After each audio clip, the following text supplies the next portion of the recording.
আল্লাহ যত সময় হায়াত দিয়েছেন তত সময় মানুষের জন্য লড়াই করবো ইনশাআল্লাহ। এই লড়াই বন্ধ হবে না। এটা কেমন নেতা রে ভাই, এটা কেমন নেতা? স্টেজ থেকে পড়ে গিয়ে আবার সবাই যখন হাতে ধরে দাঁড় করিয়েছে আবার পড়ে গেল, তারপরে মাটিতে বসে চিৎকার করে বলল আমরা দুর্নীতি করি না এবং কাউকে এ দেশে দুর্নীতি করতে দেব না। আমি জামাতের কর্মীও না, আগেও ছিলাম না, এখনো নাই। আমি জামাতের প্রতি আন্তরিক ভালোবাসার কারণে মানে সমর্থনে আমি এখানে আসছি। রুটি বানানি আইছি, রুটি দেখাও ইম্পসিবল। আল্লাহকে খুশি করার জন্য আমি এই দাড়িপাল্লা বানানি আসছি, আমরা নেতাকে খুশি করার জন্য আসি নাই। যার আইন চলবে তার, যেহেতু আল্লাহ পাক এই আসমান জমিন সৃষ্টি করেছেন, মানুষ সৃষ্টি করেছেন, আল্লাহ একটা কোরআন সংবিধান দিয়েছেন জনগণ পরিচালনা করার জন্য। সেই জন্য আমরা এই আল্লাহর সেই আইন বাস্তবায়নের জন্য আমরা এই জামাত ইসলামের পক্ষ থেকে এই ডাক শুনে আমরা আসছি। এক ঘটনায় বিএনপির অবস্থা 12টা বাজিয়ে দিল জামাত শিবির। সমাবেশের সম্মানিত সভাপতি জামায়াত ইসলামীর আমির ডাক্তার শফিকুর রহমান, মঞ্চে উপস্থিত অন্যান্য জাতীয় নেতৃবৃন্দ এবং আমার সামনে আগত সারা বাংলাদেশ থেকে জামায়াত ইসলামের নেতা কর্মী ভাই সবাইকে আমার দল গণ অধিকার পরিষদের পক্ষ থেকে সালাম এবং শুভেচ্ছা জানাচ্ছি। আসসালামু আলাইকুম। এই পর্যন্ত আমরা অনেক সমাবেশ দেখেছি, ইউটিউব চ্যানেলে, ফেসবুকে দেখেছি, কিন্তু জামাতের এত ভালো এত সুন্দর প্রোগ্রাম আর কখনো আমরা এরকম অন্য কোনো দলের প্রোগ্রাম আমরা দেখি নাই।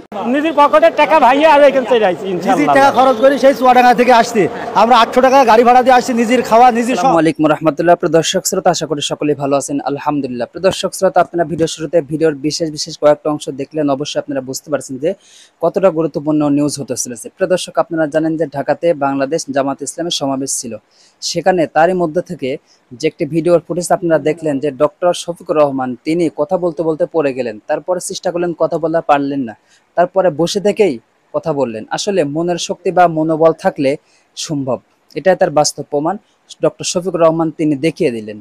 যাই হোক, ভিডিওতে বেশি কথা বলবো না, আপনারা ভিডিওটি না টেনে সম্পূর্ণ ভিডিওগুলো দেখবেন, তাহলে আপনারা সম্পূর্ণ বিষয়গুলো বুঝতে পারবেন। চলুন আর কথা না বাড়িয়ে একটি লাইক দিয়ে আমরা সম্পূর্ণ নিউজগুলো ধারাবাহিকভাবে দেখে আসি। চলো। আসসালামু আলাইকুম রাহমাতুল্লাহ। প্রিয় দর্শক শ্রোতা, আশা করি সকলেই ভালো আছেন, আলহামদুলিল্লাহ। প্রিয় দর্শক শ্রোতা, আপনারা ভিডিও শুরুতে ভিডিওর বিশেষ কয়েকটা অংশ দেখলেন, অবশ্যই আপনারা বুঝতে পারছেন যে কতটা গুরুত্বপূর্ণ নিউজ হতে চলেছে। প্রিয় দর্শক, আপনারা জানেন যে ঢাকাতে বাংলাদেশ জামাত ইসলামের সমাবেশ ছিল, সেখানে তারই মধ্যে থেকে যে একটি ভিডিওর ফুটেজ আপনারা দেখলেন যে ডক্টর শফিকুর রহমান তিনি কথা বলতে বলতে পড়ে গেলেন, তারপরে চেষ্টা করলেন কথা বলতে পারলেন না, তারপরে বসে থেকেই কথা বললেন। আসলে মনের শক্তি বা মনোবল থাকলে সম্ভব, এটাই তার বাস্তব প্রমাণ ডক্টর শফিকুর রহমান তিনি দেখিয়ে দিলেন। যাই হোক, ভিডিওতে বেশি কথা বলবো না, আপনারা ভিডিওটি না টেনে সম্পূর্ণ ভিডিওগুলো দেখবেন, তাহলে আপনারা সম্পূর্ণ বিষয়গুলো বুঝতে পারবেন। চলুন আর কথা না বাড়িয়ে একটি লাইক দিয়ে আমরা সম্পূর্ণ নিউজগুলো ধারাবাহিকভাবে দেখে আসি। আসসালামু আলাইকুম ওয়া রাহমাতুল্লাহ। আলহামদুলিল্লাহি রাব্বিল আলামিন ওয়াসসালাতু ওয়াসসালামু আলা রাসূলিহিল কারীম ওয়া আলা আলিহি ওয়া সাহবিহি ওয়া আহলি বাইতি আজমাইন।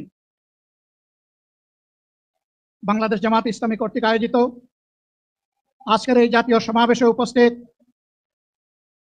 সম্মানিত জাতীয় নেতৃবৃন্দ,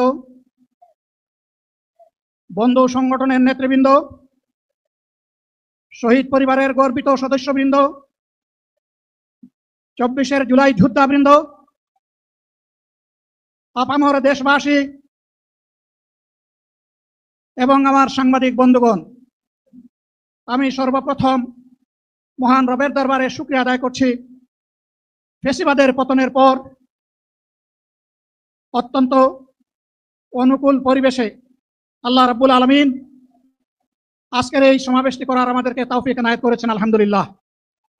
2 দিন আগে ঝড়ধারায় বৃষ্টি ঝরেছে, অনেকে আশঙ্কা করেছিলেন কি হবে, মানুষগুলা সেদিন কি শান্তিতে বসে দুটি কথা শোনার সুযোগ পাবে। আল্লাহ রাব্বুল আলামিন আজকের দিনটা অনেকটা এয়ার কন্ডিশন করে দিয়েছেন, আলহামদুলিল্লাহ। বৃষ্টি নেই, তীব্র রোদও নেই। আল্লাহ তাআলার পক্ষ থেকে তার গোলামদের প্রতি এই যে মেহেরবানি, এর জন্য নত শিরে আরেকবার আমি শুকরিয়া আদায় করছি, আলহামদুলিল্লাহ। সম্মানিত বন্ধুগণ, যাদের ত্যাগ এবং কুরবানির বিনিময়ে 15.5 বছরের কঠিন অন্ধকার যুগের যাতাতলে পিষ্ট হয়ে যারা তিলে তিলে দুনিয়া থেকে নির্যাতিত হয়ে বিদায় নিয়েছেন, অপশক্তির বিরুদ্ধে প্রতিবাদ করতে গিয়ে বিদায় নিয়েছেন, যারা লড়াই করে আহত হয়েছেন, পঙ্গুত্ব বরণ করেছেন, আমরা তাদের সকলের কাছে গভীরভাবে ঋণী। মহান আল্লাহর দরবারে তৌফিক চাই, বাংলাদেশ জামাতে ইসলামীর অস্তিত্ব যতদিন থাকবে আল্লাহ যেন তাদের ঋণ পরিশোধ করার শক্তিটাও ততদিন আমাদেরকে দান করেন। আমি গভীর পরিতাপের সাথে আপনাদেরকে জানাচ্ছি, আজকের এই বিশাল সমাবেশ আয়োজন করতে গিয়ে আমাদের তিনজন ভাই ইতিমধ্যেই দুনিয়া থেকে বিদায় গ্রহণ করেছেন। খুলনার দাবকুপ উপজেলার আমির জনাব মৌলানা আবু সাইদ বিদায় নিয়েছেন। পাবনার বয়োজ্যেষ্ঠ একজন মুরব্বী জনাব মুস্তাফিজুর রহমান, তারা এই আয়োজনে আসতেই পারেননি। আসার পথেই আল্লাহ তাআলা তাদেরকে তার কাছে তুলে নিয়েছেন। আরেকজন ভাই এখানে অসুস্থ হয়ে তিনিও ইন্তেকাল করেছেন, শাহ আলম। মহান রবের দরবারে দোয়া করি আল্লাহ তাআলা তাদের উপর রহম করুন, তাদেরকে ক্ষমা করুন, জান্নাতুল ফেরদাউসের নিয়ামত তাদেরকে দান করুন, তাদের আপনজনদেরকে আল্লাহ তাআলা সবরে জামিল আতা করুন। সম্মানিত ভাইরা, আবু সাইদরা যদি বুক পেতে না দাঁড়াতো, এই জাতির মুক্তির জন্য যদি বুকে গুলি লুফে না নিত, হয়তো আজকের এই বাংলাদেশটা আমরা দেখতাম না। কেউ এগুলা করবে না, বরঞ্চ রাজনৈতিক শিষ্টাচার রক্ষা করে জাতীয় ঐক্যের বীজতলাটা আমরা সবাই মিলে একসাথে তৈরি করবো ইনশাআল্লাহ। সম্মানিত ভাইরা, আসরের নামাজ আসন্ন, আরো অনেক বক্তা ছিলেন, তাদেরকে আমরা দিতে পারি নাই, আমরা দুঃখিত। এজন্য আমার লম্বা কথা বলার সুযোগ নেই। যারা এখানে কথা বলেছেন তারা আমার মনের কথাগুলোই তুলে ধরেছেন। আমি শুধু বলতে চাই, আগামীর বাংলাদেশটা কেমন হবে? আমি বলি আরেকটা লড়াই হবে ইনশাআল্লাহ। একটা লড়াই হয়েছে ফ্যাসিবাদের বিরুদ্ধে, আরেকটা লড়াই হবে দুর্নীতির বিরুদ্ধে ইনশাআল্লাহ। এই দুর্নীতির মূল উৎপাটন করার জন্য যা দরকার, আমরা তারুণ্য এবং যৌবনের শক্তিকে একত্রিত করে সেই লড়াইও ইনশাআল্লাহ আমি জয়লাভ করব। প্রিয় ভাইরা, জামাতে ইসলামী যে দুর্নীতিমুক্ত সমাজ গড়বে তার প্রমাণ কি? তার প্রথম প্রমাণ হচ্ছে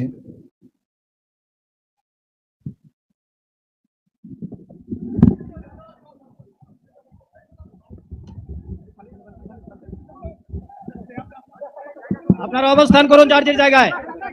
আপনাদের সবকিছু দেখার সংস্কৃতি পরিবর্তন করবেন না, সবাই জায়গায় থাকেন, সবাই তার নিজ নিজ জায়গায় অবস্থান গ্রহণ করেন, সবাই তার নিজ নিজ জায়গায় অবস্থান গ্রহণ করেন।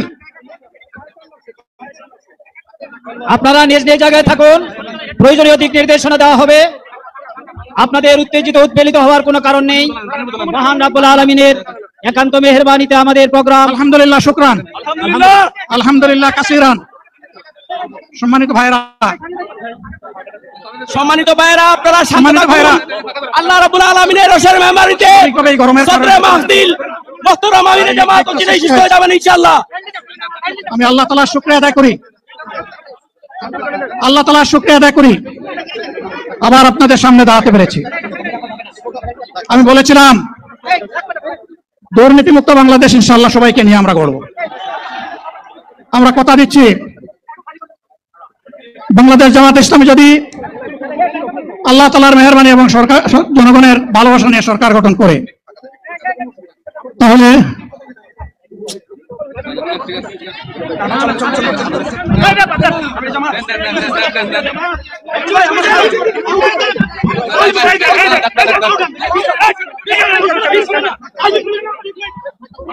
আপনারা নিজ নিজ জায়গায় অবস্থান করুন। আমাদের স্বেচ্ছাসেবকগণ আছেন, সংশ্লিষ্ট বিভাগের দায়িত্বশীল আছেন, তারা প্রয়োজনীয় ব্যবস্থা নেবেন। কারো মাইকের সামনে আসার দরকার নেই।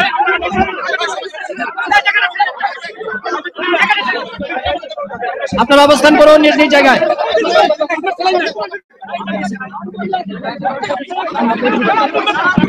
সবাই মেহরবানি করে শান্ত হয়ে বসুন, শান্ত হয়ে বসুন, শান্ত হয়ে বসুন।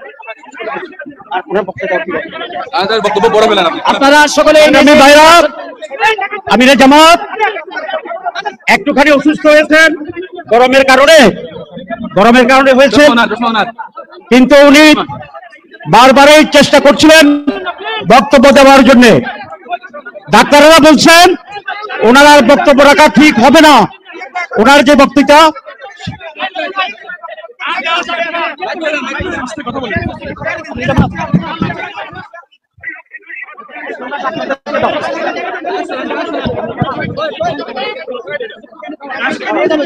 আপনারা নিজ নিজ আসনে উপবেশন করুন। সংগঠনের দায়িত্বশীলগণ প্রয়োজনীয় দিক নির্দেশনা দিবেন। আপনাদেরকে নিজ নিজ জায়গায় অবস্থান করার জন্য অনুরোধ করা হচ্ছে। আপনাদের এই ড্রোনগুলো আলহামদুলিল্লাহ আলহামদুলিল্লাহ। আরে আল্লাহ যত সময় হায়াত দিয়েছেন, আল্লাহ যত সময় হায়াত দিয়েছেন তত সময় মানুষের জন্য লড়াই করবো ইনশাআল্লাহ।